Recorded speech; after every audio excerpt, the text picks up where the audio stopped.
60 বছর পূর্বে যখন আমরা ব্রিটিশদের দ্বারা শাসিত ছিলাম, যখন তারা ভারতকে শাসন করত, তখন কিছু ভারতবাসী আমাদের স্বাধীনতার জন্য লড়েছিল।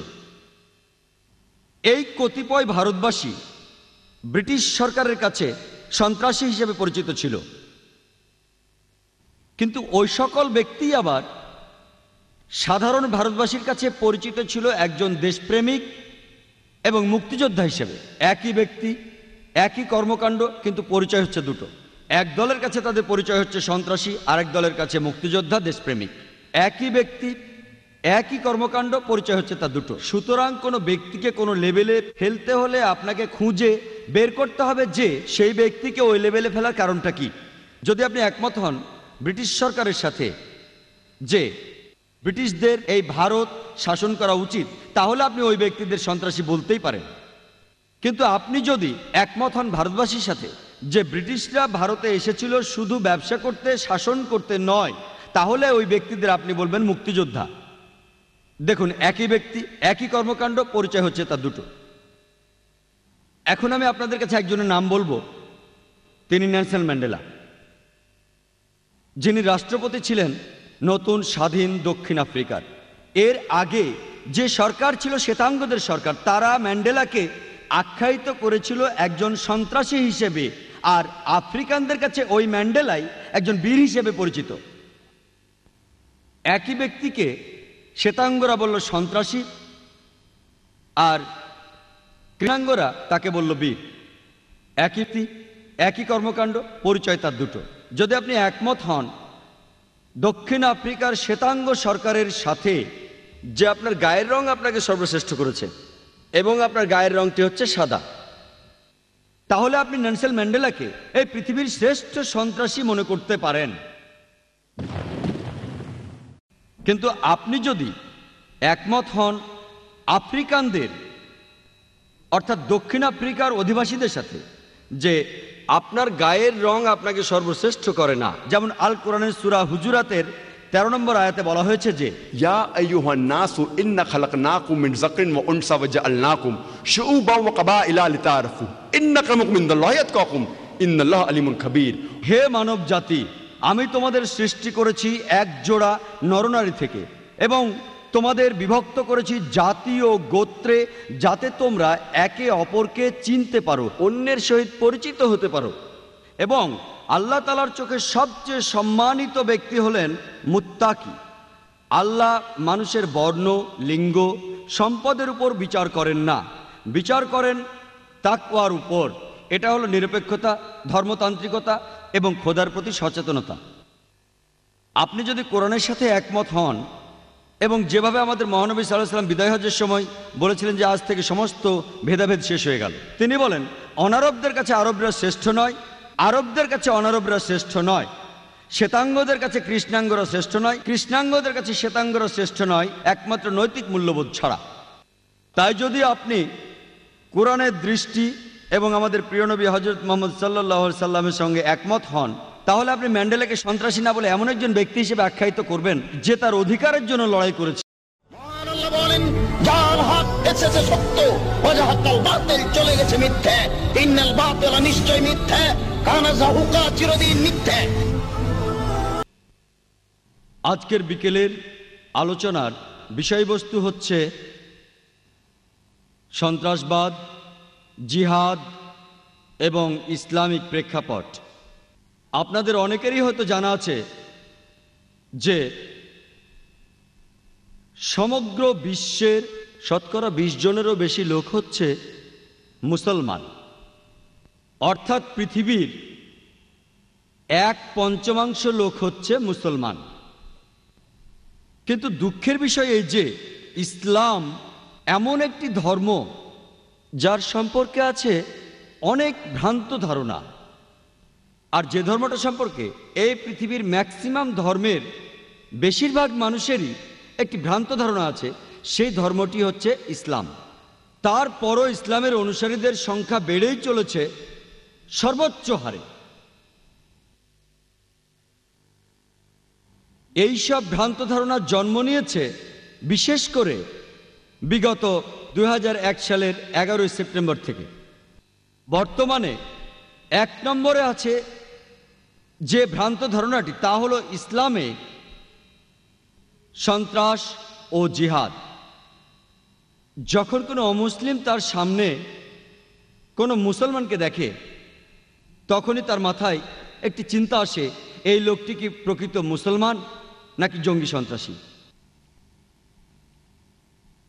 মৌলবাদী শব্দটির অর্থ কি? মৌলবাদী হচ্ছে এমন একজন ব্যক্তি যিনি বিশেষ কোনো বিষয়ের মৌলিকত্বকে কঠোরভাবে মেনে চলেন। উদাহরণস্বরূপ, যদি কোনো ডাক্তারকে ভালো ডাক্তার হতে হয়, তবে তাকে অবশ্যই চিকিৎসা শাস্ত্রের মৌলিকত্ব সম্পর্কে ভালোভাবে জানতে হবে। আর যদি সে একজন মৌলবাদী না হয়, তাহলে সে কখনোই ভালো ডাক্তার হতে পারবে না। একজন বিজ্ঞানীকে ভালো বিজ্ঞানী হতে হলে বিজ্ঞানের মৌলিক বিষয় সম্পর্কে তাকে ভালোভাবে জানতে হবে। আর যদি সে ভালোভাবে না জানে, তাহলে সে ভালো বিজ্ঞানী হতে পারবে না। একজন গণিতবিদের ক্ষেত্রেও বিষয়টি একই। গণিতবিদকেও একজন মৌলবাদী হতে হবে। যদি গণিত বিষয়ে তিনি মৌলবাদী না হন, তাহলে কখনোই তিনি ভালো গণিতবিদ হতে পারবেন না। আপনি সকল মৌলবাদীকে এক পাল্লায় ওজন দিতে পারেন না, কারণ ভালোও আছে মন্দও আছে। তাদের মধ্যে থেকে মৌলবাদের বিষয়ের উপর ভিত্তি করে আপনাকে বিচার করতে হবে কে ভালো মানুষ আর কে খারাপ মানুষ। যেমন ধরুন, একজন ব্যক্তি যে প্রকৃতপক্ষে একজন ডাকাত বা একজন চোর, যার পেশা হচ্ছে ডাকাতি করা বা চুরি করা, সে সমাজের জন্য একটা অভিশাপ। সে কখনোই ভালো মানুষ নয়। অন্যদিকে যদি আপনি একজন প্রকৃত ডাক্তারকে জানেন, যার কাজ হচ্ছে মানুষের জীবন রক্ষা করা, তাহলে সে সমাজের জন্য উপকারী একজন ভালো মানুষ। আপনি সকল মৌলবাদীকে একই মাপকাঠিতে পরিমাপ করতে পারেন না, কারণ এদের মধ্যে ভালো আছে এবং খারাপ আছে। যার যার ক্ষেত্র অনুযায়ী মৌলবাদীদের পরিমাপ করা উচিত। আমি একজন মুসলমান মৌলবাদী হিসেবে গর্ববোধ করি, কারণ আমি জানি, আমি মানি এবং আমি ইসলামের মৌলিকত্বকে ঠিকভাবে পরিচর্যা করি। এবং আমি এও জানি যে ইসলামে এমন একটি মৌলিকত্বও নেই যা কখনো মানবতা বিরোধী হতে পারে। এবং আমি চ্যালেঞ্জ করতে পারি, এই পৃথিবীতে একটিও মানুষ পাওয়া যাবে না যে প্রমাণ দেখাতে পারবে ইসলামের মৌলিকত্ব মানবতা বিরোধী। এমন কিছু মানুষ আছে যারা মনে করে যে ইসলামের কিছু শিক্ষা এবং কোরআনের কিছু শিক্ষা মানবতা বিরোধী। কিন্তু আপনি যখন এর একটি প্রাসঙ্গিক ব্যাখ্যা করবেন, এর প্রেক্ষাপট তুলে ধরবেন, তখন একটি লোকও আপনি খুঁজে পাবেন না যে বলবে ইসলামের মৌলিকত্বের মধ্যে মানবতা বিরোধী কিছু আছে। এই কারণে আমি গর্ব করে বলতে পারি যে আমি একজন মৌলবাদী মুসলমান। এবং আমি জোর দিয়ে বলতে পারি যে একজন হিন্দুকে হিন্দু ধর্মে পরিপূর্ণতা লাভ করতে হলে তার ধর্মে তাকে মৌলবাদী হতে হবে, নইলে সে পরিপূর্ণ হিন্দু নয়। একজন খ্রিস্টানকে খ্রিস্টান ধর্মে তার জীবনে পরিপূর্ণতা আনতে হলে তাকে খ্রিস্টান ধর্মে মৌলবাদী হতে হবে, নইলে সে ভালো খ্রিস্টান নয়। যদি আপনারা পড়েন ওয়েবস্টারের অভিধানটি, তাহলে জানতে পারবেন যে মৌলবাদ শব্দটি প্রথম আবিষ্কারের পর একদল আমেরিকান খ্রিস্টানের পরিচয়ের জন্য সেটি ব্যবহার হতো, যাদের বলা হতো প্রোটেস্ট্যান্ট খ্রিস্টান। সেটি বিংশ শতাব্দীর শুরুর দিকে, কারণ তারা গির্জার প্রতি আপত্তি জানায়। পূর্বে খ্রিস্টান গির্জায় এটা বিশ্বাস ছিল যে বাইবেলের আদেশ সব ছিল খোদা প্রদত্ত, কিন্তু প্রোটেস্ট্যান্ট খ্রিস্টানরা প্রতিবাদ করে এবং বলে যে শুধু বাইবেলের আদেশই নয়, আদেশ, শব্দ, বর্ণ সব খোদা প্রদত্ত। যদি কোনো ব্যক্তি প্রমাণ করতে পারে যে বাইবেলের শব্দগুলো খোদা প্রদত্ত, তাহলে সে মৌলবাদীদের পদক্ষেপ সফল পদক্ষেপ। আর যদি কেউ প্রমাণ করতে পারে যে বাইবেলের শব্দগুলো খোদা প্রদত্ত নয়, তাহলে সেটি ভালো পদক্ষেপ নয়। যদি আপনি অক্সফোর্ড অভিধানটি পড়েন, তাহলে জানতে পারবেন যে মৌলবাদী হচ্ছে এমন একজন ব্যক্তি যিনি যে কোনো ধর্মের সত্যতা নিয়ে কঠোরভাবে সাধনা করে থাকেন। যদি আপনি অক্সফোর্ড ডিকশনারির নতুন সংস্করণটি পড়েন তাহলে দেখবেন সেখানে সামান্য পরিবর্তন আছে। সেটা হলো, সেই মৌলবাদী এমন একজন ব্যক্তি যিনি যে কোনো ধর্মের সত্যতা নিয়ে কঠোরভাবে সাধনা করে থাকেন, বিশেষ করে ইসলাম। পরিবর্তিত সংস্করণে বিশেষ করে ইসলাম শব্দগুলো যোগ করা হয়েছে। যে মুহূর্তে আপনি মৌলবাদী শব্দটি শোনেন, ঠিক তখনই আপনি একজন মুসলমানের কথা চিন্তা করেন যে কিনা সন্ত্রাসী। সন্ত্রাসবাদের ব্যাপারে আমি যদি বলি, যদি মুসলমানদের ব্যাপারটা ধরি, তাহলে প্রত্যেকটি মুসলমানই এক একজন সন্ত্রাসী। আপনারা হয়তো অবাক হয়ে ভাবতে পারেন যে ডাক্তার জাকির নায়েক এসব কি কথা বলছেন যে প্রত্যেক মুসলমানই সন্ত্রাসী। সন্ত্রাসের সংজ্ঞাটা কি? সন্ত্রাসীর প্রকৃত অর্থ হচ্ছে যে অন্যায়ভাবে সমাজে মানুষকে ভয় দেখায়। একজন ডাকাত যদি কোনো পুলিশকে দেখে ভয় পায়, তাহলে সেই পুলিশ ডাকাতের কাছে একজন সন্ত্রাসী। তাই এই ধারণার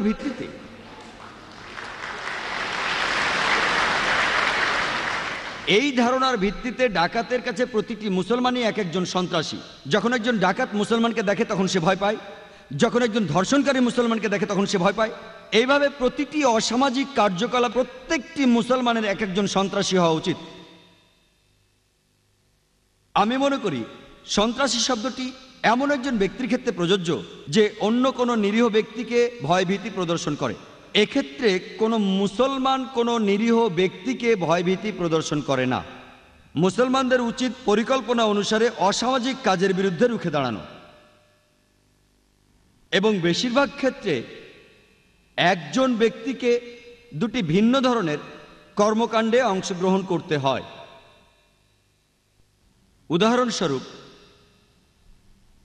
60 বছর পূর্বে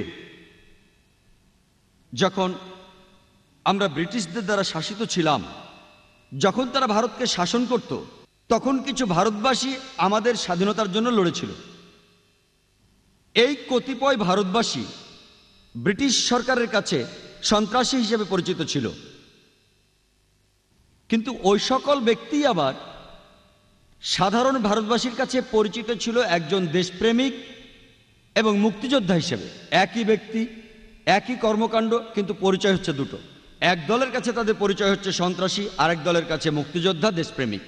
একই ব্যক্তি, একই কর্মকাণ্ড, পরিচয় হচ্ছে তা দুটো। সুতরাং কোনো ব্যক্তিকে কোনো লেভেলে ফেলতে হলে আপনাকে খুঁজে বের করতে হবে যে সেই ব্যক্তিকে ওই লেভেলে ফেলার কারণটা কি। যদি আপনি একমত হন ব্রিটিশ সরকারের সাথে যে ব্রিটিশদের এই ভারত শাসন করা উচিত, তাহলে আপনি ওই ব্যক্তিদের সন্ত্রাসী বলতেই পারেন। কিন্তু আপনি যদি একমত হন ভারতবাসীর সাথে যে ব্রিটিশরা ভারতে এসেছিল শুধু ব্যবসা করতে, শাসন করতে নয়, তাহলে ওই ব্যক্তিদের আপনি বলবেন মুক্তিযোদ্ধা। দেখুন, একই ব্যক্তি, একই কর্মকাণ্ড, পরিচয় হচ্ছে তা দুটো। এখন আমি আপনাদের কাছে একজনের নাম বলবো, তিনি নেলসন ম্যান্ডেলা, যিনি রাষ্ট্রপতি ছিলেন নতুন স্বাধীন দক্ষিণ আফ্রিকার। এর আগে যে সরকার ছিল শ্বেতাঙ্গদের সরকার, তারা ম্যান্ডেলাকে আখ্যায়িত করেছিল একজন সন্ত্রাসী হিসেবে, আর আফ্রিকানদের কাছে ওই ম্যান্ডেলাই একজন বীর হিসেবে পরিচিত। একই ব্যক্তিকে শ্বেতাঙ্গরা বলল সন্ত্রাসী, আর কৃষ্ণাঙ্গরা তাকে বলল বীর। একই একই কর্মকাণ্ড, পরিচয় তার দুটো। যদি আপনি একমত হন দক্ষিণ আফ্রিকার শ্বেতাঙ্গ সরকারের সাথে যে আপনার গায়ের রং আপনাকে সর্বশ্রেষ্ঠ করেছে এবং আপনার গায়ের রংটি হচ্ছে সাদা, তাহলে আপনি নেলসন ম্যান্ডেলাকে এই পৃথিবীর শ্রেষ্ঠ সন্ত্রাসী মনে করতে পারেন। কিন্তু আপনি যদি একমত হন আফ্রিকানদের, অর্থাৎ দক্ষিণ আফ্রিকার অধিবাসীদের সাথে যে আপনার গায়ের রং আপনাকে সর্বশ্রেষ্ঠ করে না, যেমন আল কোরআনের সূরা হুজুরাতের 13 নম্বর আয়াতে বলা হয়েছে যে या अय्युहन नासु इन्ना खलकनाकुम मिन ज़क्रिन व उनसा व जअलनाकुम शुऊबन व क़बाइला लितारफू इन्ना अक्रमकुम इनदल्लाहि अत्क़ाकुम इन्नल्लाह अलीमुन खबीर। হে মানব জাতি, আমি তোমাদের সৃষ্টি করেছি এক জোড়া নরনারী থেকে এবং তোমাদের বিভক্ত করেছি জাতি ও গোত্রে, যাতে তোমরা একে অপরকে চিনতে পারো, অন্যের সহিত পরিচিত হতে পারো। এবং আল্লাহ তাআলার চোখে সবচেয়ে সম্মানিত ব্যক্তি হলেন মুত্তাকি। আল্লাহ মানুষের বর্ণ, লিঙ্গ, সম্পদের উপর বিচার করেন না, বিচার করেন তাকওয়ার উপর। এটা হলো নিরপেক্ষতা, ধর্মতান্ত্রিকতা এবং খোদার প্রতি সচেতনতা। আপনি যদি কোরআনের সাথে একমত হন এবং যেভাবে আমাদের মহানবী সাল্লাল্লাহু আলাইহি ওয়াসাল্লাম বিদায় হজ্জের সময় বলেছিলেন যে আজ থেকে সমস্ত ভেদাভেদ শেষ হয়ে গেল, তিনি বলেন অনারবদের কাছে আরবরা শ্রেষ্ঠ নয়, আরবদের কাছে অনারবরা শ্রেষ্ঠ নয়, শ্বেতাঙ্গদের কাছে কৃষ্ণাঙ্গরা শ্রেষ্ঠ নয়, কৃষ্ণাঙ্গদের কাছে শ্বেতাঙ্গরা শ্রেষ্ঠ নয়, একমাত্র নৈতিক মূল্যবোধ ছাড়া।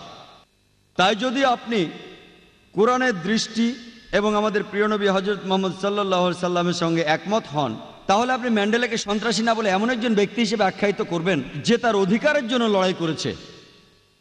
তাই কোনো ব্যক্তি যদি আরেক ব্যক্তিকে কোনো স্তরে ভাগ করতে চায় তবে তাকে অবশ্যই এর যথাযথ কারণ দেখাতে হবে। ইসলামে আলোচিত ভুল ধারণাগুলোর মধ্যে দ্বিতীয় আলোচ্য বিষয়টি হচ্ছে জিহাদ। এবং জিহাদের অর্থ সম্বন্ধে শুধুমাত্র অমুসলমানদের মাঝে নয়, এমনকি মুসলমানদের মাঝেও ভুল ধারণা আছে। বেশিরভাগ মানুষই মুসলমান হোক আর অমুসলমানই হোক, তারা মনে করে যে কোনো মুসলমান যুদ্ধ করুক, যে কোনো যুদ্ধ যে কোনো কারণেই করুক না কেন, সেটা যে কোনো ব্যক্তিগত ব্যাপারে হতে পারে, রাজনৈতিক ব্যাপারে হতে পারে, দেশের ব্যাপারে হতে পারে, ভাষাগত ব্যাপারে হতে পারে, যে কোনো কারণে মুসলমান যুদ্ধ করলেই সেটা হলো জেহাদ। অমুসলমানরা এবং এমনকি মুসলমানরাও একটি ভুল করে যে কোনো মুসলমান যুদ্ধ করলেই তাকে নাম দেয় জেহাদ। এই জেহাদ শব্দটি এসেছে আরবি শব্দ জাহদা থেকে, যার মানে চেষ্টা করা, যার মানে পরিশ্রম করা, যার মানে উদ্যমী হওয়া। এবং ইসলামিক অভিধান অনুযায়ী জিহাদ শব্দটির অর্থ কারো অসৎ প্রবৃত্তির বিরুদ্ধে সর্বশক্তি দিয়ে লড়াই করা। জিহাদের অর্থ হলো চেষ্টা করা, সমাজের উন্নতি করা। এর মানে যুদ্ধক্ষেত্রে যুদ্ধ করে আত্মরক্ষা করাকেও বোঝায়। এবং এর অর্থ অন্যায় এবং অত্যাচারের বিরুদ্ধে লড়াই করা। জিহাদ যে মূল শব্দ জাহদা থেকে এসেছে, তার অর্থ পরিশ্রম করা, তার অর্থ চেষ্টা করা। উদাহরণস্বরূপ, যদি কোনো ছাত্র চেষ্টা করে পরীক্ষায় পাশ করার জন্য, তাহলে তাকে আরবিতে বলে সে জিহাদ করছে, সে চেষ্টা করছে, পরীক্ষায় পাশের জন্য সে পরিশ্রম করছে। যদি কোনো চাকুরিজীবী চেষ্টা করে পরিশ্রম করে তার মনিবকে খুশি করার জন্য, সেটা ভালো কাজ দিয়ে করুক আর খারাপ কাজ দিয়ে করুক, সেটাই হলো জেহাদ। একজন চাকুরিজীবী তার সর্বশক্তি দিয়ে তার মালিককে খুশি করার জন্য চেষ্টা করে যাচ্ছে, সেটাই হচ্ছে জেহাদ। জেহাদ মানে সর্বশক্তি দিয়ে চেষ্টা করা। কোনো রাজনীতিবিদ যদি চেষ্টা করে ভোট পাওয়ার জন্য, সেটা ভালোভাবেই হোক আর খারাপভাবেই হোক, সেটাকেই বলা হচ্ছে আরবিতে জিহাদ। জিহাদ সম্পর্কে আরও একটি ভুল ধারণা মানুষের মধ্যে আছে। যে কোনো মানুষই ভাবে, মুসলমান হোক আর অমুসলমান হোক, যে জিহাদ শুধুমাত্র মুসলমানরাই করে থাকে। মূলত কোরআনের বাণীতে আল্লাহ সুবহানাহু ওয়া তাআলা বলেছেন যে অমুসলমানেরাও জিহাদ করে। পবিত্র কোরআনের সূরা লোকমানের 14 নম্বর আয়াতে উল্লেখ করা আছে যে আমি মানবজাতিকে তাদের পিতামাতার প্রতি সহানুভূতিশীল থাকার নির্দেশ দিয়েছি, ঠিক যেভাবে তাদের মা অনেক যন্ত্রণা পেয়ে জন্ম দিয়েছেন এবং বছরের পর বছর লালন পালন করেছেন। এরপর সূরা লোকমানের 15 নম্বর আয়াতে উল্লেখ করা হয়েছে যে কিন্তু যদি তারা চেষ্টা করে, মানে তোমাদের পিতামাতা যদি চেষ্টা করে, তোমাদের চাপ দেয় অন্য কারো ইবাদত করার জন্য আল্লাহ ছাড়া, মানে আল্লাহ ব্যতীত, যাদের সম্পর্কে তোমাদের কোনো ধারণা নেই। কোরআনে আছে যদি তোমাদের পিতামাতা তোমাদের চাপ দেয়, চেষ্টা করে, জিহাদ করে, আল্লাহ ছাড়া অন্য কারো ইবাদত করানোর চেষ্টা করে, তাহলে তাদের অমান্য করো। যেহেতু কোরআনে বলেছে অমুসলিমরাও জিহাদ করে, একই কথা রিপিট হয়েছে পবিত্র কোরআনের সূরা আনকাবুতের 8 নম্বর আয়াতে। বলা হয়েছে মানবজাতিকে নির্দেশ দেওয়া হয়েছে যে তোমাদের পিতামাতা যদি সর্বশক্তিমান আল্লাহ ব্যতীত অন্য কারো ইবাদত করানোর চেষ্টা করে, চাপ সৃষ্টি করে বা জিহাদ করে, যাদের সম্বন্ধে তোমাদের কোনো ধারণা নেই, তবে পিতামাতার আদেশ অমান্য করো, কিন্তু তাদের প্রতি সহানুভূতিশীল থাকো। অর্থাৎ আমরা কোরআন থেকে জানতে পারলাম এমনকি অমুসলিমরাও জিহাদ করে। আবার পবিত্র কোরআনের সূরা আল নিসার ৭৬ নম্বর আয়াতে উল্লেখ করা হয়েছে যে ঈমানদারগণ যুদ্ধ করেন আল্লাহ সুবহানাহু ওয়া তাআলার পথে, আর কাফিররা যুদ্ধ করে শয়তানের পথে। তাই যুদ্ধ করো শয়তানের ভাইদের বিরুদ্ধে। এখানে আরো বলা হচ্ছে যে শয়তান লোকেরা তারাও জিহাদ করে। তাহলে জিহাদ একটা আরবি শব্দ যার অর্থ হলো চেষ্টা করা, সংগ্রাম করা। উপযুক্ত কারণে যদি বিশ্বাসীরা তারা আল্লাহর পথে সংগ্রাম করে তাকে বলা হয় জিহাদ ফি সাবিলিল্লাহ। আর খারাপ লোকেরা তারা সংগ্রাম করে শয়তানের পথে, তাকে বলা হয় জিহাদ ফি সাবি শয়তান। তাহলে জিহাদ দুই প্রকার, ভালো জিহাদ আর খারাপ জিহাদ। সংগ্রাম করা ভালোর জন্য, সংগ্রাম করা খারাপ কিছুর জন্য। তবে ইসলামের নিয়ম অনুযায়ী যদি তেমন কিছু বলা না হয় তখন ধরে নেওয়া হয় যে এই জিহাদ ভালো কিছুর জন্য, এই জিহাদ ফি সাবিলিল্লাহ, এই জিহাদ আল্লাহ সুবহানাহু ওয়া তাআলার পথে। আল্লাহ বিশেষভাবে বলেছেন যদি কিছু বলা না হয় এটা ধরে নেওয়া হয় যে যখনই জিহাদের কথা উল্লেখ করা হবে এটার অর্থ জিহাদ ফি সাবিলিল্লাহ, এই জিহাদ আল্লাহ সুবহানাহু ওয়া তাআলার পথে। আরও একটা ভুল ধারণা আছে, বেশিরভাগ মানুষই হোক সে মুসলিম বা অমুসলিম, তারা মনে করেন যে জিহাদ মানে পবিত্র যুদ্ধ। সত্যি বলতে কি, যদি আপনি কোরআন পড়েন পবিত্র যুদ্ধ শব্দটা কোথাও লেখা নেই পবিত্র কোরআনে। আপনি কোথাও পাবেন না পবিত্র যুদ্ধ শব্দটি, একটি সহিহ হাদিসও পাবেন না যেখানে এই কথাটি বলেছেন হযরত মুহাম্মদ সাল্লাল্লাহু আলাইহি ওয়াসাল্লাম। আরবি অনুবাদ করলে হলিওয়ার ইংরেজি শব্দের অর্থ দাঁড়ায় যে হারবুম মুকাদ্দাসা, যার অর্থ পবিত্র যুদ্ধ। এই শব্দটা কোথাও উল্লেখ নেই পবিত্র কোরআনের, কোথাও উল্লেখ নেই, একটি হাদিসেও নেই হযরত মুহাম্মদ সাল্লাল্লাহু আলাইহি সাল্লামের। এই শব্দটা পবিত্র যুদ্ধ প্রথম ব্যবহার করেছিল ওরিয়েন্টালিস্টরা যখন তারা বই লিখতে শুরু করলো ইসলামের উপর। আর দুর্ভাগ্যজনকভাবে অনেক মুসলমান পণ্ডিত এমনকি তারাও জিহাদের অনুবাদ করেন পবিত্র যুদ্ধ। এটা দুর্ভাগ্যজনক। যদি কেউ একজন ভুল করে ব্যাখ্যা দেয় ইসলামের কোনো কিছু, দুর্ভাগ্যজনকভাবে অনেক মুসলমান পণ্ডিত এমনকি তারাও ইংরেজিতে অনুবাদ করেন আর মনে করেন যে জিহাদ শব্দটির সবচেয়ে কাছাকাছি ইংরেজি হলো হলিওয়ার। এটা সম্পূর্ণ ভুল।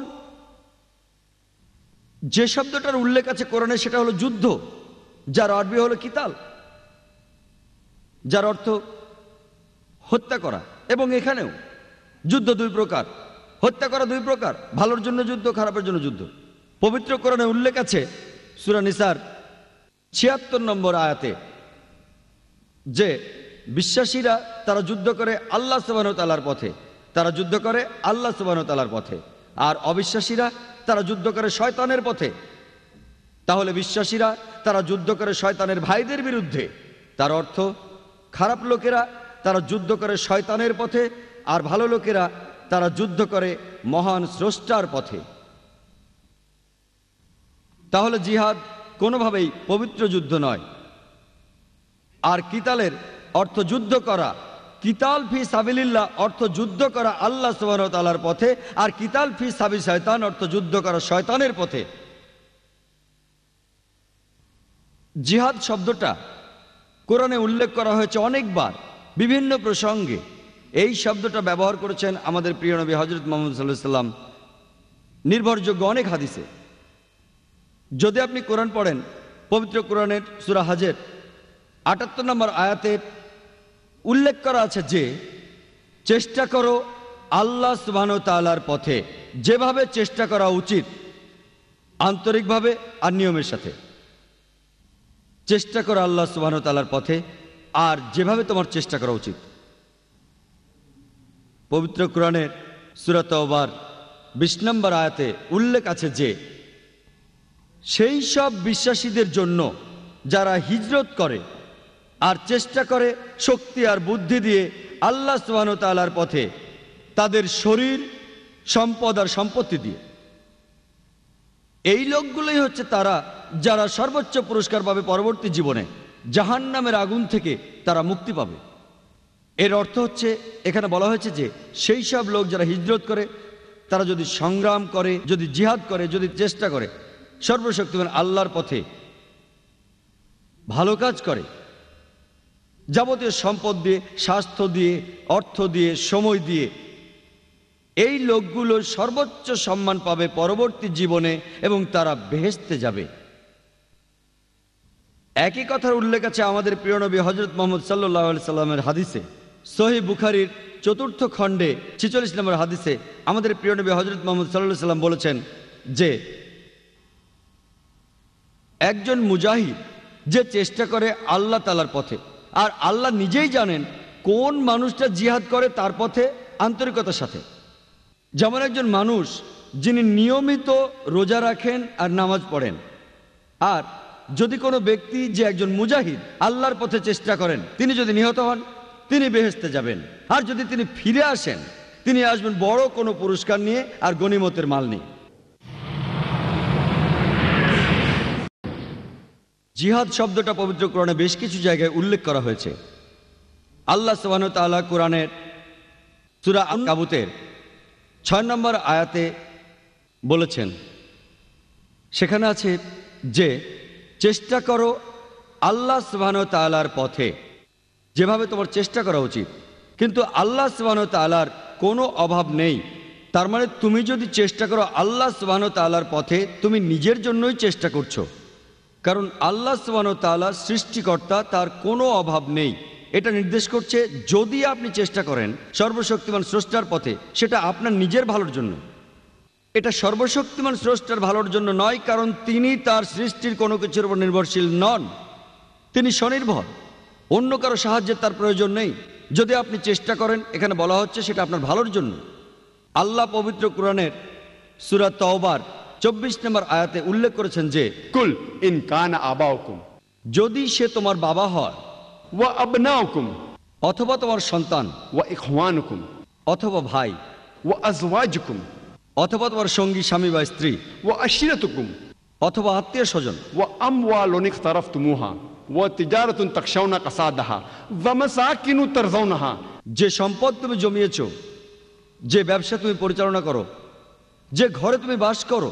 আল্লাহ বলেছেন তোমার যা কিছু গুরুত্বপূর্ণ, তোমার বাবা, তোমার সন্তান, তোমার ভাই, তোমার স্বামী বা স্ত্রী, তোমার আত্মীয় স্বজন, যে সম্পদ তুমি জমিয়েছো, যে ব্যবসা দিয়ে তুমি রোজগার করো, যে ঘরে তুমি বাস করো, তোমার কাছে আর কি গুরুত্বপূর্ণ? আল্লাহ আরো বলছেন अहब्बा इलैकुम मिनल्लाहि व रसूलिहि व जिहादिन फी साबिलिहि, তুমি যদি এই 8টা জিনিসকে বেশি ভালোবাসো আল্লাহ থেকে, তার নবী থেকে, এবং আল্লাহ সুবহানাহু ওয়া তাআলার পথে জিহাদ করো। জিহাদ শব্দটা আবার এখানে এসেছে, বলা হয়েছে যদি তুমি 8টা জিনিসকে বেশি ভালোবাসো সর্বশক্তিমান আল্লাহর থেকে, আল্লাহর প্রেরিত নবী থেকে, আর যদি তুমি জিহাদ করো, যদি সংগ্রাম করো আল্লাহ সুবহানাহু ওয়া তাআলার পথে, তাহলে हत्ता याति अल्लाहु बिअमरी वल्लाहु ला युहिब्बुल फासिकिन, অপেক্ষা করো যতক্ষণ আল্লাহ তোমার ব্যাপারে সিদ্ধান্ত না নেন, অপেক্ষা করো যতক্ষণ আল্লাহ তোমাকে ধ্বংস না করেন, वल्लाहु ला युहिब्बुल फासिकिन। এবং আল্লাহ ফাসিক লোকদের পথ দেখান না।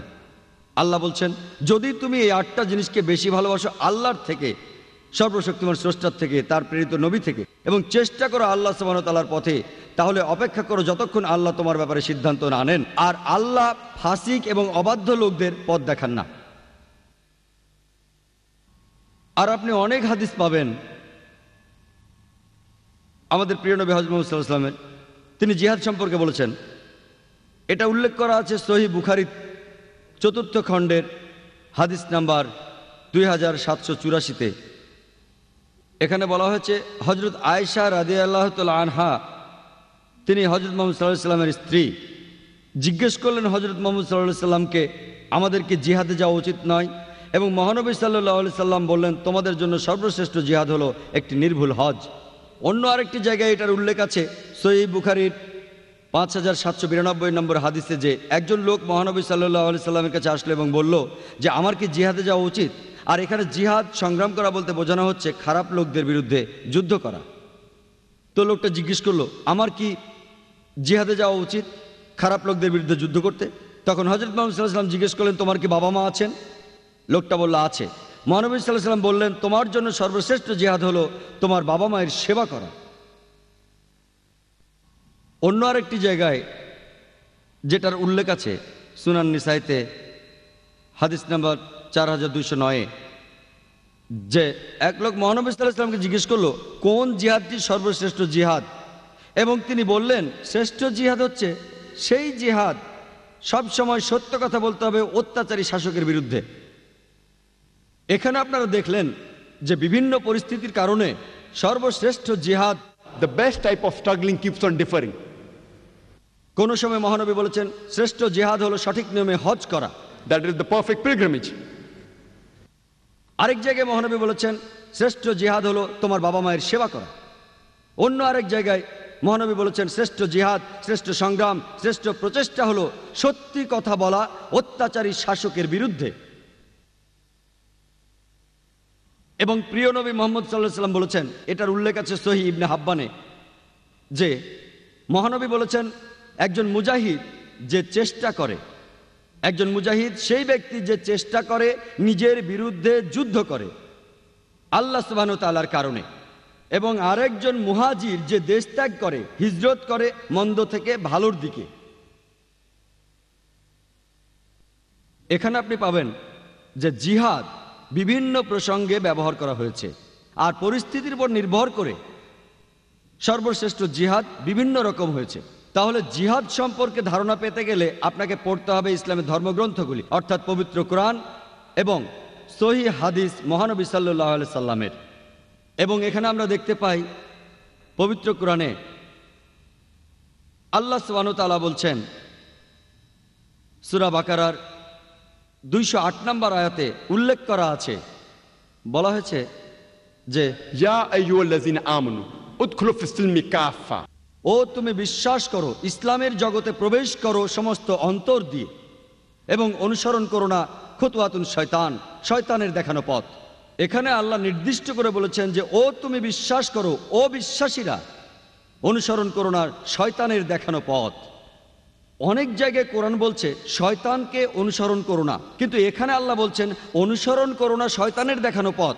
এখানে কি কোনো পার্থক্য আছে শয়তান আর শয়তানের দেখানো পথের মধ্যে? কেন আল্লাহ সুবহানাহু ওয়া তাআলা শব্দগুলি বদলালেন? এটার কারণ হলো কারো যদি সামান্যতম ঈমান থাকে, বিশ্বাস থাকে, উদাহরণস্বরূপ বলা যায় যদি কোনো যুবতী মেয়ে আসে এবং তাকে বলে যে চলো আমরা রাতে একসাথে থাকি, যেহেতু লোকটার বিশ্বাস আছে তাই সে বলবে না, কখনোই না, এটা সম্পূর্ণ নিষিদ্ধ, এটা গুনাহ এবং সে এটা করবে না। কিন্তু এই একই ব্যক্তি যার সামান্য বিশ্বাস আছে, যদি কোনো যুবতীর ফোন আসে সে বলবে কোনো ক্ষতি নেই যুবতীর সাথে কথা বললে, তাই সে বারবার ফোনে কথা বলল। কিছুদিন পর সেই মেয়েটি বলল চলো আমরা একসাথে চা খাই বাইরে, আর কিছুদিন পর সে চা খেতে গেল। তখন সে ম্যাকডোনাল্ডসের মতো কোনো হোটেলে যেতে পারে আর ম্যাকডোনাল্ডসেই গেল। কিছুদিন পর তারা যেতে পারে কোনো রেস্টুরেন্টে ডিনার করার জন্য, এবং আর কিছুদিন পর তারা একসঙ্গে রাত কাটাতে পারে একটা হোটেলে। এটাই হলো খুতুয়াতুস শয়তান, শয়তানের দেখানো পথ। শয়তান আর শয়তানের দেখানো পথের মধ্যে পার্থক্য, যদি কোনো শয়তান নিজে কারো সামনে আসে যার বিশ্বাস আছে, সে সঙ্গে সঙ্গে শয়তানকে চিনতে পারবে এবং তার থেকে দূরে থাকবে। কিন্তু যদি শয়তানের দেখানো পথ সামনে আসে, এর মধ্যে আকর্ষণ আছে। শুধু একটা মেয়ের সাথে কথা বললে কি সমস্যা? শুধু একটু চা খেলে কি সমস্যা? কোনো সমস্যা নেই। শুধু ম্যাকডোনাল্ডসে বার্গার খাওয়া, কোনো সমস্যা নেই। শুধু একটু ডিনার করা, কোনো সমস্যা নেই। শুধু একটা রাত থাকা, কোনো সমস্যা নেই। তাই আল্লাহ কোরআনে বলছেন, তিনি আমাদের জন্য পথ নির্দেশ দিয়েছেন, ও তোমরা বিশ্বাস করো, ইসলাম গ্রহণ করো অন্তর দিয়ে। Ya ayyuhallazina amanu udkhulu fis-silmi kaffa. এবং অনুসরণ করো না খুতুয়াতুস শয়তান, শয়তানের দেখানো পথ, কারণ সে তোমার জন্য একটি ঘোষিত শত্রু।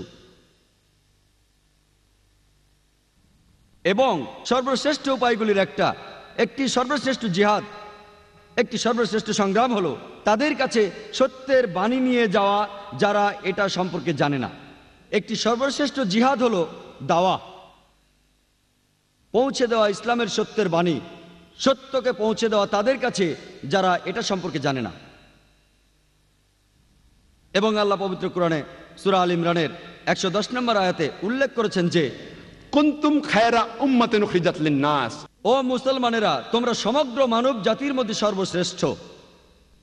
আল্লাহ আমাদের সম্মান দিয়েছেন এবং বলছেন মানব জাতির মধ্যে শ্রেষ্ঠ। কোনো সম্মানই দায়িত্ব ছাড়া আসে না। আল্লাহ আরো বলছেন এবং আমাদের দায়িত্ব দিয়েছেন, Ta'muruna bil ma'ruf wa tanhauna 'anil munkar wa tu'minuna billah. কারণ তুমি উৎসাহিত করো ভালো কাজে, নিষেধ করো খারাপ কাজে, আর তুমি আল্লাহকে বিশ্বাস করো। যে কারণে আল্লাহ সর্বশক্তিমান আমাদের মানব জাতির মধ্যে শ্রেষ্ঠ বলেছেন, সেটা হলো আমরা মানুষকে ভালো কাজে উৎসাহিত করি, খারাপ কাজে নিষেধ করি। যদি আপনি উৎসাহিত না করেন ভালো কাজে এবং যদি কোনো ব্যক্তিকে নিষেধ না করেন খারাপ কাজ করতে, সে মুসলমান বলে ডাকার যোগ্য নয়, সে এই নামে ডাকার উপযুক্ত নয়। খায়রা উম্মা, যারা মানুষের মধ্যে সর্বশ্রেষ্ঠ। তাই যে কারণে আমাদের এই সম্মান দেওয়া হয়েছে তা হলো ভালো কাজে মানুষকে উৎসাহিত করা এবং খারাপ কাজে নিষেধ করা। আর আমি শুরু করেছিলাম পবিত্র কোরআনের একটি আয়াত দিয়ে। সূরা ইসরার ৮১ নম্বর আয়াতে উল্লেখ আছে যে ওয়াকুল জাল হক ওয়া যাকাল বাতিল ইন্নাল বাতিলা কানা যাহুকা। যখন সত্যকে মিথ্যের মতো শোনায়, মিথ্যে ধ্বংস হয়, কারণ মিথ্যে তার নিজের কারণে নিজে ধ্বংস হতে বাধ্য। এটা একটা কর্তব্য প্রত্যেক মানুষের জন্য। তার উচিত হবে সত্যটা পৌঁছে দেয়া তাদের কাছে যারা এটা সম্পর্কে কিছুই জানে না। এটাই কারণ একটি প্রধান শর্ত, যে কোনো মানুষের বেহেশত পেতে হলে কিছু শর্ত পবিত্র কোরআনে সূরা আল আসরের ১ থেকে ৩ নম্বর আয়াতে উল্লেখ করা হয়েছে যে ওয়াল আসর ইন্নাল ইনসানা লাফি খসর ইল্লাল্লাযিনা আমানু ওয়া আমিলুস সলিহাতি ওয়া তাওয়াসাউ বিল হক ওয়া তাওয়াসাউ বিস সাবর।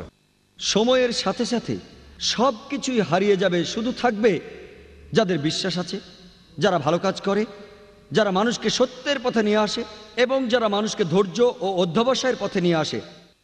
শুধুমাত্র বিশ্বাস আপনাকে বেহেশতে নিয়ে যেতে পারে না, বিশ্বাসের পাশাপাশি আপনাকে ভালো কাজ করতে হবে, মানুষকে সত্যের পথে নিয়ে আসতে হবে এবং মানুষকে ধৈর্য আর অধ্যবসায়ের পথে আনতে হবে। যদি এর কোনো একটি শর্ত পূরণ না হয়, সাধারণ অবস্থায় কোরআনের আয়াত অনুযায়ী আপনি প্রবেশ করতে পারবেন না জান্নাতে, আপনি পাবেন না বেহেশত। এবং আজকে আমরা দেখি যে আন্তর্জাতিক মিডিয়া, হোক সেটা স্যাটেলাইট টিভি চ্যানেল, হোক সেটা খবরের কাগজ, হোক সেটা কোনো ম্যাগাজিন, আপনি দেখবেন যে ইসলামকে তোপের মুখে রাখা হয়েছে। এমনকি ইন্টারনেটেও বহু মিথ্যে খবর আছে ইসলাম সম্পর্কে। এবং আমি ব্যক্তিগতভাবেও রিচার্ড হেন্ডসের মন্তব্যের সাথে একমত, যিনি আমেরিকার কনসাল জেনারেল চেন্নাইতে। তিনি বলেছিলেন যে আমেরিকান জাতি কখনো ইসলামের বিরুদ্ধে নয়। আমি তার সাথে একমত। আমি বেশ কয়েকবার আমেরিকা গিয়েছি। আমেরিকার সমস্ত লোকজন আমি তার সাথে একমত। আমেরিকার সমস্ত লোকজন ইসলামের বিরুদ্ধে নয়। আর একই কথা আমি ইন্ডিয়ান ভাইদের বলছি যে ইন্ডিয়ান হিন্দুরা সবাই ইসলামের বিপক্ষে না, তারা বিপক্ষে না। আমাদের অনেক হিন্দু বন্ধু রয়েছে, কোনো সমস্যা নেই। এটা হতে পারে ছোট্ট একটা দল ইন্ডিয়ানদের নিজেদের সুবিধার জন্য তারা ইসলামের নিন্দা করে। এটা হতে পারে ছোট্ট একটা দল ইউরোপিয়ানদের নিজেদের লাভের জন্য তারা চেষ্টা করে ইসলামের নিন্দা করতে, তাদের নিজেদের ব্যক্তিগত কারণ। কিছু মানুষ কারণ তারা ক্ষমতা যেতে চায়। এটা একটা সহজ ভোট ব্যাংক, দুই ধর্মের মানুষকে আলাদা করে রাখা। কিছু মানুষ রাষ্ট্রপ্রধানের ভুলগুলোকে নিয়ে যায় অন্য পথে, তার চিন্তাটাকে অন্যদিকে নিয়ে যায়, অন্য আরেক ঘটনা তৈরি করে ইসলামকে তোপের মুখে রেখে। তাই আমি মেনে নিচ্ছি যে সব মিলিয়ে আমেরিকান জাতি ইসলামের বিপক্ষে না, সব মিলিয়ে ইন্ডিয়ান অমুসলিমরা ইসলামের বিপক্ষে না। এটা শুধুমাত্র হাতে গোনা কয়েকজন, আর এই কটা লোকই মিডিয়াকে কন্ট্রোল করছে। ব্যক্তিগতভাবেও রিচার্ড হেন্ডসের মন্তব্যের সাথে একমত, যিনি আমেরিকার কনসাল জেনারেল চেন্নাইতে। তিনি বলেছিলেন যে আমেরিকান জাতি কখনো ইসলামের বিরুদ্ধে নয়। আমি তার সাথে একমত। আমি বেশ কয়েকবার আমেরিকা গিয়েছি। আমেরিকার সমস্ত লোকজন আমি তার সাথে একমত। আমেরিকার সমস্ত লোকজন ইসলামের বিরুদ্ধে নয়। আর একই কথা আমি ইন্ডিয়ান ভাইদের বলছি যে ইন্ডিয়ান হিন্দুরা সবাই ইসলামের বিপক্ষে না, তারা বিপক্ষে না। আমাদের অনেক হিন্দু বন্ধু রয়েছে, কোনো সমস্যা নেই। এটা হতে পারে ছোট্ট একটা দল ইন্ডিয়ানদের নিজেদের সুবিধার জন্য তারা ইসলামের নিন্দা করে। এটা হতে পারে ছোট্ট একটা দল ইউরোপিয়ানদের নিজেদের লাভের জন্য তারা চেষ্টা করে ইসলামের নিন্দা করতে, তাদের নিজেদের ব্যক্তিগত কারণ। কিছু মানুষ কারণ তারা ক্ষমতা যেতে চায়। এটা একটা সহজ ভোট ব্যাংক, দুই ধর্মের মানুষকে আলাদা করে রাখা। কিছু মানুষ রাষ্ট্রপ্রধানের ভুলগুলোকে নিয়ে যায় অন্য পথে, তার চিন্তাটাকে অন্যদিকে নিয়ে যায়, অন্য আরেক ঘটনা তৈরি করে ইসলামকে তোপের মুখে রেখে। তাহলে আমি এটা মানছি যে জাতি হিসেবে পুরো আমেরিকা ইসলামের বিপক্ষে না, জাতি হিসেবে ভারতের অমুসলিমরা ইসলামের বিপক্ষে না, শুধুমাত্র সিলেক্টেড কিছু লোকজন, আর এই লোকগুলোই মিডিয়াকে কন্ট্রোল করছে। একবার টাইম ম্যাগাজিনে একটা আর্টিকেল এসেছিল এপ্রিল মাসের 16 তারিখ 1979 সালে। লেখা ছিল 60,000-এরও বেশি বই লেখা হয়েছে ইসলামের বিপক্ষে মাত্র 150 বছরের মধ্যে। 60,000-এরও বেশি বই ইসলামের বিপক্ষে লেখা হয়েছে মাত্র 150 বছরের মধ্যে। আপনি যদি হিসেব করেন টাইম ম্যাগাজিনের এই আর্টিকেল অনুযায়ী প্রত্যেক দিন ইসলামের বিপক্ষে একটার বেশি বই লেখা হয়েছে, প্রত্যেক দিন। আর মিডিয়া, আমি মিডিয়াকে দোষ দেব, আর দোষ দেব পলিটিশিয়ানদের। আমাদের আজকের এই সমস্যার জন্য আমার মতে দায়ী, এই সমস্যার জন্য মিডিয়া আর পলিটিশিয়ানরা। আমার কথায় যদি কেউ আহত হয়ে থাকেন তাহলে আমি দুঃখিত, কারণ আমি কাউকে আঘাত করতে চাইনি। এটা জাস্ট আমার মতামত।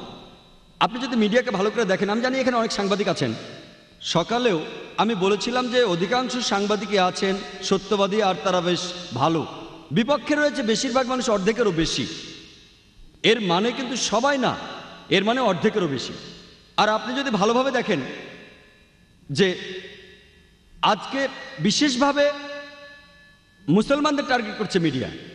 যেমন ধরুন, যদি কোনো মুসলমান মহিলা পরেন হিজাব, সে টার্গেট হবে। একই সাথে গির্জার নানদের দেখেন, তারাও কিন্তু পরে থাকেন একই রকম পোশাক, পুরো শরীর ঢাকা, মুখ আর হাতের কবজি থেকে খোলা থাকে।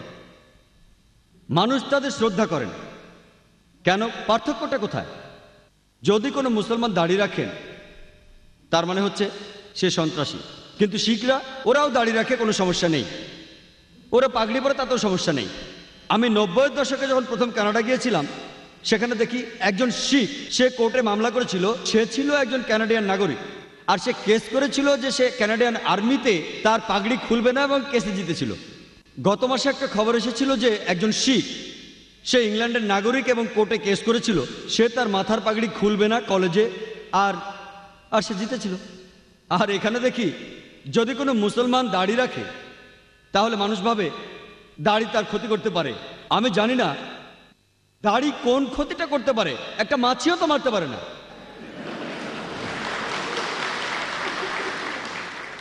একটা টুপি কি ক্ষতি করতে পারে? কেউ কোনো অস্ত্র নিয়ে ঘুরে বেড়াচ্ছে, তাকে অ্যারেস্ট করুন, ভালো কথা। কেউ সন্দেহজনক কিছু নিয়ে বেড়াচ্ছে, তাকে প্রশ্ন করুন, ভালো কথা। কিন্তু চিন্তা করুন, দাড়ি একটা মাছিরও কিছু করতে পারে না। আর যদি ভালো করে দেখেন, বেশিরভাগ ধর্মেরই ধার্মিক লোকদের দাড়ি আছে। যীশু খ্রিস্ট, যিনি ইসলাম ধর্মেরও একজন নবী, আবার অনেক খ্রিস্টানেরাই উনাকে মনে করে তাদের সৃষ্টিকর্তা, উনারও দাড়ি ছিল। সব সাধু সন্ন্যাসীদেরও দাড়ি আছে। বেশিরভাগ ধর্মেই গুরুত্বপূর্ণ লোকদের, মানে বেশিরভাগ ধার্মিক লোকদের, যদি ধর্মগুলো একটু ভালো করে দেখেন, উপরের সারির দিকে তাদেরও দাড়ি আছে। তাহলে দাড়ি থাকলে সমস্যা কি? আসলে কোনো সমস্যাই নেই। এটা হচ্ছে মিডিয়ার এক ধরনের প্রতারণা। এটা আসলে মিডিয়া বানিয়ে মুসলমানদের টার্গেট করাচ্ছে। আর এর ফলে এখনকার পৃথিবীর অবস্থা হচ্ছে যে ইসলাম সম্পর্কে একটা ভুল ধারণা আছে, এবং মুসলমানদেরও দোষ দেব যে আমরা তাদের কাছে সত্যি কথাটা পৌঁছে দিতে পারছি না, একেবারে পারছি না। এদিকে কোরআনের বেশ কিছু আয়াত প্রসঙ্গ ছাড়াই উল্লেখ করা হয়েছে। আর কোরআনের একটা বিখ্যাত আয়াত, যেখানে সমালোচকরা বলছে যে কোরআন বলছে যদি কোনো অমুসলিমকে দেখো তাকে মেরে ফেলো। আর ইন্ডিয়ার একজন বিখ্যাত সমালোচক, যার নাম অরুণ সুরি, তিনি একটা বই লিখেছেন, এ ওয়ার্ল্ড অফ ফতোয়া। তিনি কোরআনের উদ্ধৃতি দিয়ে লিখেছেন, সূরা তাওবার 5 নম্বর আয়াতে উল্লেখ আছে, তার মধ্যে কোরআন বলছে যদি কোনো কাফেরের সাথে দেখা হয়, ব্র্যাকেটের মধ্যে হিন্দু, যদি কোনো কাফেরের সাথে দেখা হয় ব্র্যাকেটে হিন্দু, তাকে মেরে ফেলো, তার বিরুদ্ধে যুদ্ধের সব প্রস্তুতি নিয়ে রাখো। তাহলে ভেবে দেখুন, যদি কোনো সাধারণ নিরীহ হিন্দু এটা পড়ে, কোরআন বলে যদি কোনো হিন্দুর সাথে দেখা হয় তাকে মেরে ফেলো, তাহলে তখনই তার একটা প্রতিক্রিয়া হবে, লোকটা ইসলামের বিরুদ্ধে চলে যাবে। সমস্যা হচ্ছে কিছু হাতে গোনা লোক তাদের নিজেদের উদ্দেশ্য পূরণ করতে চাচ্ছে, কারণ তারাই এই বইগুলো লিখছে, যেমন এ ওয়ার্ল্ড অফ ফতোয়া। ইনিও অন্যান্য সমালোচকদের মতো কোরআনের উদ্ধৃতি দিয়েছেন। প্রথমে সূরা তাওবার 5 নম্বর আয়াত থেকে বলেছেন, আবার 5 নম্বর আয়াত থেকে 7 নম্বরে গেছেন সরাসরি। একজন জ্ঞানী লোক বুঝতে পারবেন কেন এটা করেছে, কারণ 6 নম্বর আয়াতই আসল চাবি, সব অভিযোগের উত্তর সেখানে। শানে নজুল সহ যদি সূরা তাওবা আপনারা পড়েন, এর প্রথম দিকে বলা হচ্ছে একটা শান্তি চুক্তির কথা মুসলমান আর মক্কার মুশরিকদের মধ্যে। এই শান্তি চুক্তিটা ইচ্ছা করে ভেঙেছিল মক্কার মুশরিকরাই।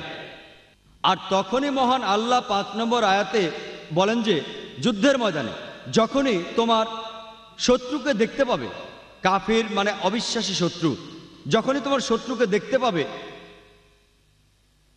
ওকে মেরে ফেলো।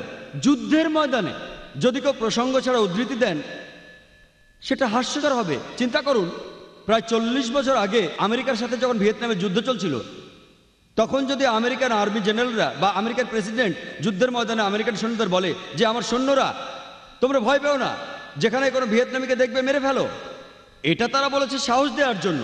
কিন্তু এখন যদি কেউ উদ্ধৃতি দেয় যে আমেরিকার প্রেসিডেন্ট বলেছে কোনো ভিয়েতনামিকে দেখলেই তোমরা মেরে ফেলো, তখন কথাগুলো হাস্যকর হবে। সব কিছুর একটা কারণ থাকে। আর এটা খুব স্বাভাবিক যে একজন আর্মি জেনারেল নিজের সৈন্যদের সাহস দেওয়ার জন্য এমন কথা বলতেই পারেন। তাহলে একইভাবে আল্লাহ যদি বিশ্বাসীদের কোরআনের মাধ্যমে বলেন যখনই শত্রুরা তোমাদের মারতে আসবে তাদের মেরে ফেলতে ভয় পেও না, তাহলে সেখানে সমস্যা কোথায়? আর এর পরে 6 নম্বর আয়াতে বলছেন যে অবিশ্বাসীরা যদি নিরাপত্তা চায় তাদের কিন্তু ছেড়ে দিতে বলা হচ্ছে না। যদি তারা নিরাপত্তা চায়, যদি তারা শান্তি চায়, তাহলে তোমরা তাদের নিরাপদ স্থানে নিয়ে যাও যেন তারা আল্লাহর বাণী সম্পর্কে জানতে পারে। কোরআন কিন্তু বলছে না যে শত্রু শান্তি চাইলে তোমরা তাকে ছেড়ে দাও। কোরআন বলছে তাদের নিরাপদ স্থানে তোমরা নিয়ে যাও। আজকের দিনে সবচেয়ে মহৎ জেনারেল, সবচেয়ে শিক্ষিত সৈন্য হয়তো বলবে শত্রু যদি শান্তি চায় তোমরা তাকে ছেড়ে দাও। কোনো আর্মি জেনারেল কি বলবে তোমরা তাদের কোনো নিরাপদ স্থানে নিয়ে যাও? কিন্তু কোরআন এই কথাই বলছে। যদি আপনারা প্রসঙ্গ পড়েন তাহলে আপনারা কোরআনের আসল অর্থ বুঝতে পারবেন।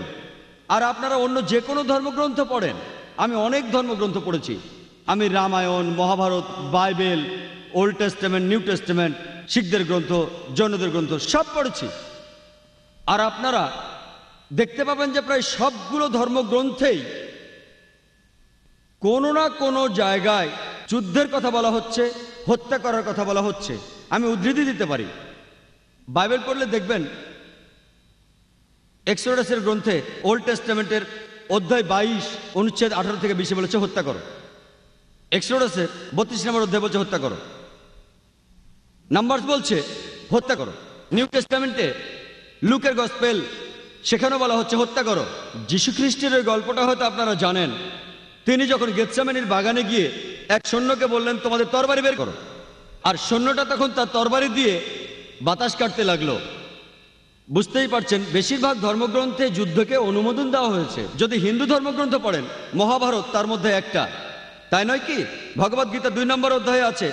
আপনারা জানেন অর্জুনের খুব মন খারাপ যে তাকে তার আত্মীয়দের সাথে যুদ্ধ করতে হবে। অর্জুন বলছে কিভাবে আমার আত্মীয়দের এখানে হাজার হাজার মানুষের সামনে আমি হত্যা করব, কিভাবে আমি তাদের হত্যা করব? তাহলে এই অর্জুনকে তখন উপদেশ দিলেন তার ভগবান কৃষ্ণ।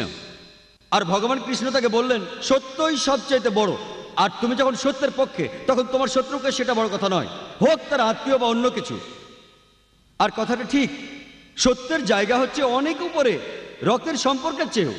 একই কথা পবিত্র কোরআনের সূরা নিসার 135 নম্বর আয়াতে বলা হয়েছে যে ইয়া আইয়ুহাল্লাযীনা আমানু, ও বিশ্বাসীরা সুবিচারের পক্ষে শক্ত হয়ে দাঁড়াও, সৃষ্টিকর্তার পক্ষে দাঁড়াও।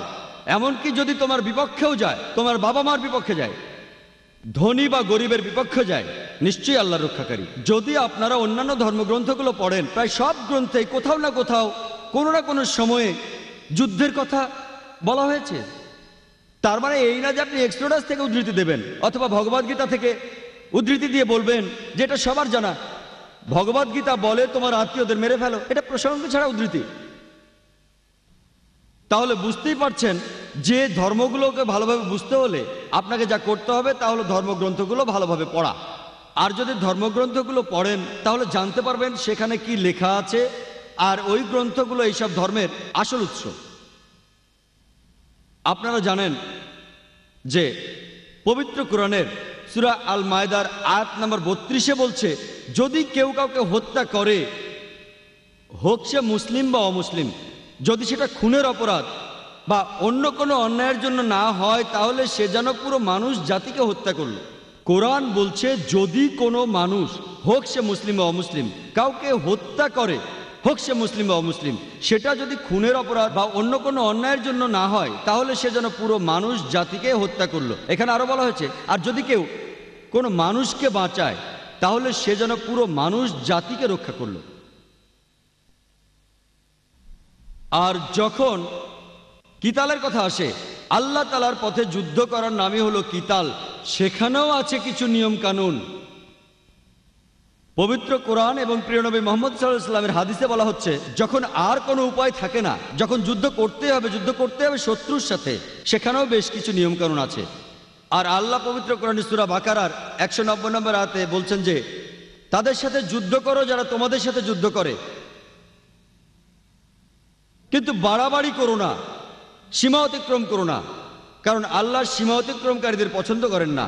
এছাড়াও সূরা আল বাকারার 194 নম্বর আয়াতে বলা হয়েছে, যুদ্ধ করো যারা তোমাদের সাথে যুদ্ধ করে ততক্ষণ পর্যন্ত যতক্ষণ না শান্তি বিরাজ করে। কোরআন ও হাদিসে বারবার নিয়ম কানুনের কথা বলা হচ্ছে। যখন উপায় থাকবে না, এই নিয়ম মেনেই আল্লাহর পথে যুদ্ধ করতে হবে। সেখানে আপনারা দেখবেন, যখন যুদ্ধ করব, আমরা মহিলাদের ক্ষতি করব না, আমরা শিশুদের ক্ষতি করব না, বাড়ির ভেতর বয়স্ক লোকদের ক্ষতি করব না, আমরা মন্দির ভাঙবো না, গির্জা ভাঙচুর করব না, আমরা গাছপালা পোড়াবো না, গাছপালা কেটে ফেলবো না, আমরা শস্য ক্ষেত পোড়াবো না, পশু পাখি হত্যা করবো না, এমন আরো অনেক নিয়ম মানতে হবে। একটা বইয়ের কথা বলি, যেটা লিখেছেন রামকৃষ্ণ রাও। সেটা লিখেছেন মহানবী হযরত মুহাম্মদ সাল্লাল্লাহু আলাইহি ওয়াসাল্লামের জীবনের উপরে। তিনি লিখেছেন যে, আমাদের নবীর জীবদ্দশায় যতগুলো যুদ্ধ হয়েছে সেই সময়ে, মোট 22 বছরে, তিনি নিজে থেকে একটা হিসেব বের করেছেন যে 1018 জন মানুষ মারা গেছে ওই যুদ্ধে। কতজন? 1018 জন। আপনারা প্রথম বিশ্বযুদ্ধের পরিসংখ্যান জানেন? কতজন মানুষ মারা গিয়েছিল? কতজন মারা গিয়েছিল? কতজন? 2 কোটি মানুষ, 1 কোটি সৈন্য, 1 কোটি সাধারণ মানুষ। দ্বিতীয় বিশ্বযুদ্ধ 3 কোটি মানুষ মারা গিয়েছিল, আর 3.5 কোটি আহত হয়েছিল। তুলনা করেন। আপনারা যদি পেছনের দিকে ভালো করে তাকান, তাহলে কোরআনের আয়াতগুলোর অর্থ এবং তাৎপর্য খুব ভালোভাবে উপলব্ধি করতে পারবেন। একটা খুব কমন অভিযোগ আছে ইসলামের বিরুদ্ধে, যেটা 1 নম্বর অভিযোগ, একটা ভুল ধারণা যে ইসলামের প্রসার ঘটেছে তরবারির মাধ্যমে।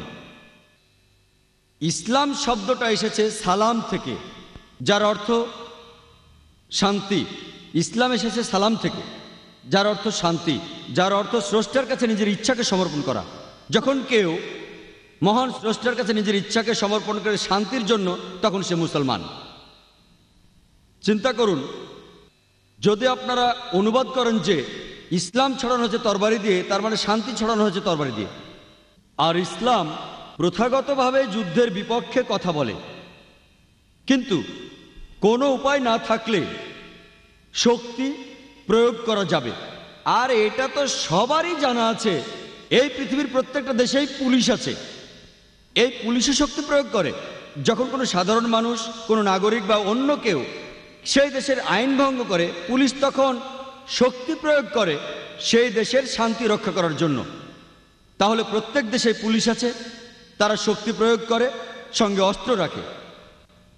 এদিকে ইসলাম কিন্তু যুদ্ধের বিপক্ষে, প্রধানত শান্তির কথা বলে। আর কোনো উপায় না থাকলে, কারণ কিছু মানুষ আছে শান্তি চায় না, তারা চায় না যে সবাই শান্তিতে থাকুক, ওদেরকে কন্ট্রোল করার জন্য শেষ উপায় হিসেবে ইসলাম শক্তি প্রয়োগ আর যুদ্ধের অনুমতি দেয়।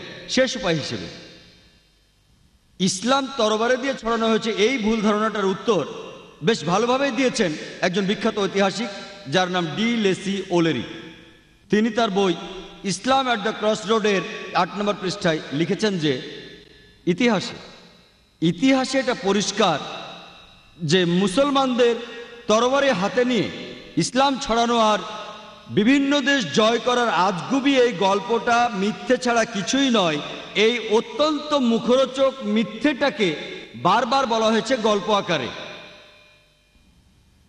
ডিলেসি ওলেরি লিখেছেন তার ইসলাম অ্যাট দ্য ক্রস রোডে, ইতিহাসে এটা পরিষ্কার যে মুসলমানদের তরবারি হাতে নিয়ে ইসলাম ছড়ানো আর পৃথিবীর বিভিন্ন দেশ জয় করার গল্পটা অসাধারণ আজগুবি একটা বানানো মিথ্যে গল্প ছাড়া আর কিছুই নয়, যেটা বারবার বলা হয়েছে। আর আমরা জানি যে মুসলমানরা, আমরা স্পেনে 800 বছর রাজত্ব করেছি। আমরা সেখানে তরবারি দিয়ে কাউকে ইসলাম গ্রহণ করতে বাধ্য করিনি। পরবর্তীতে ক্রুসেডরা এসে যখন মুসলমানদের সরিয়ে দিল, সেই সময় একজন মুসলমানও প্রকাশ্যে আজান দিতে পারত না। মুসলমানরা মানে আমরা গত 1400 বছর ধরে আরব বিশ্বে রাজত্ব করছি। কিছু সময় ব্রিটিশ শাসন করেছে, কিছু সময় ফ্রেঞ্চ শাসন করেছে। এই সময়টা বাদে পুরো 1400 বছর ধরে মুসলমানরা আরব বিশ্বে রাজত্ব করছে। আর এখন এই আরব বিশ্বের প্রায় 1.5 কোটিরও বেশি লোক হলো কপ্টিক খ্রিস্টান। কপ্টিক খ্রিস্টান মানে যারা বংশ পরম্পরায় খ্রিস্টান। আরবের এই 1.5 কোটি কপ্টিক খ্রিস্টানরা এরা সাক্ষী আছে, এরা সাক্ষ্য দিচ্ছে যে ইসলামের প্রসার তরবারি দিয়ে হয়নি। মুসলমানরা ইন্ডিয়া শাসন করেছে প্রায় 1000 বছর।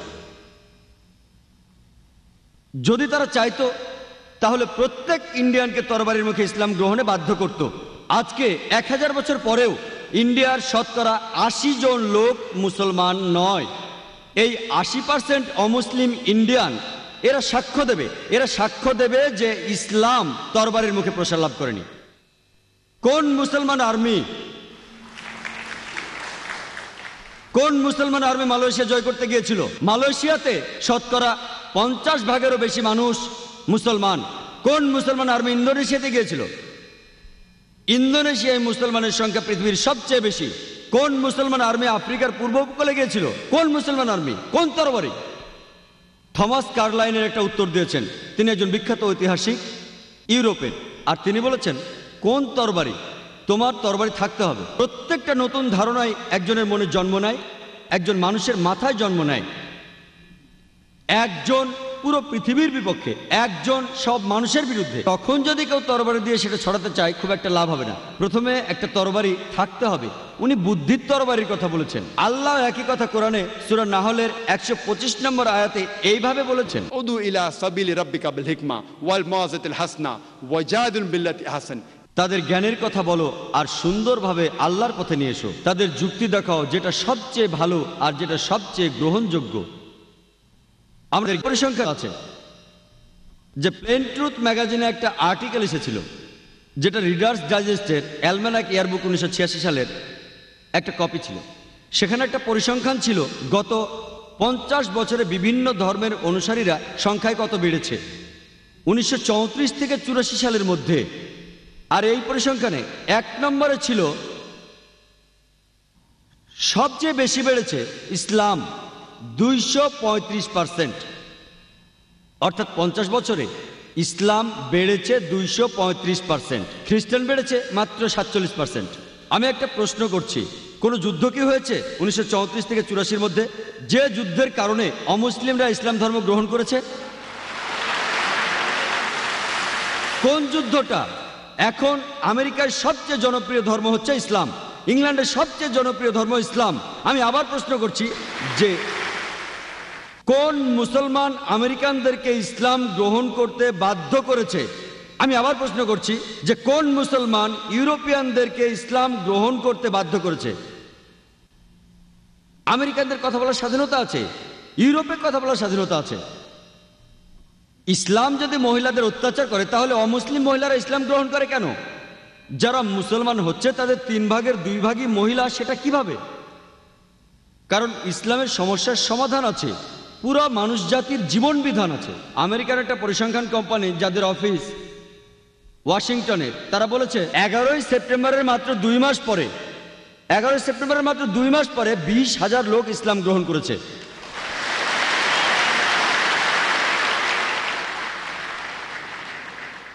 এবং 9 সেপ্টেম্বর সেখান থেকে চলে যায় মাত্র 2 দিন আগে। না হলে হয়তো আমাকে আপনারা দেখতেন।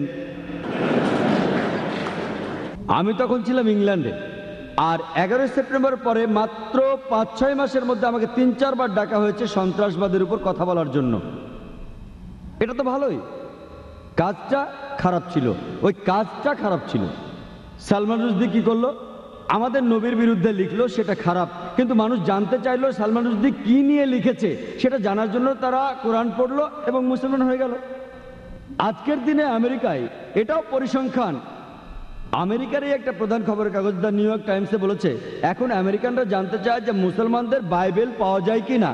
তারা জানেও না আমাদের পবিত্র গ্রন্থ কোরআন, তারা মুসলমানদের বাইবেল পড়তে চায়। এটা ভালোই তো।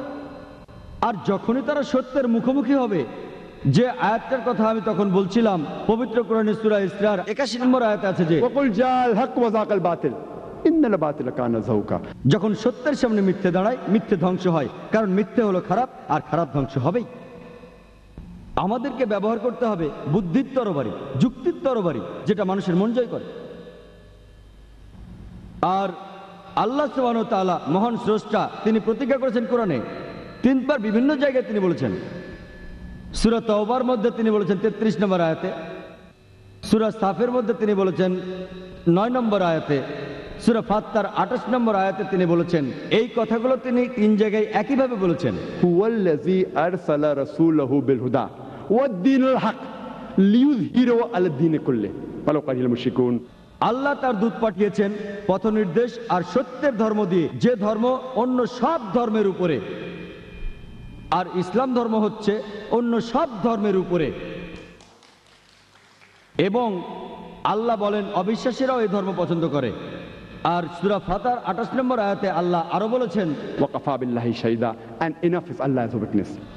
আমি কথা শেষ করার আগে ইসলামের জিহাদ এবং টেররিজম সম্পর্কে একটা উদ্ধৃতি দিতে চাই, যেটা বলেছেন ডক্টর জোসেফ অ্যাডাম পিয়ারসন। তিনি বলেছেন, লোকে দুশ্চিন্তা করে যে কোনো একদিন পারমাণবিক বোমা চলে যাবে সরাসরি আরবদের হাতে। তারা বুঝতে পারে না যে ইসলামের বোমা অনেক আগেই পৃথিবীতে পড়েছে, সেদিন পড়েছে যেদিন হযরত মুহাম্মদ সাল্লাল্লাহু আলাইহি ওয়াসাল্লাম জন্মগ্রহণ করেছেন। ওয়া আখিরি দাওয়ানা আলহামদুলিল্লাহি রাব্বিল আলামিন।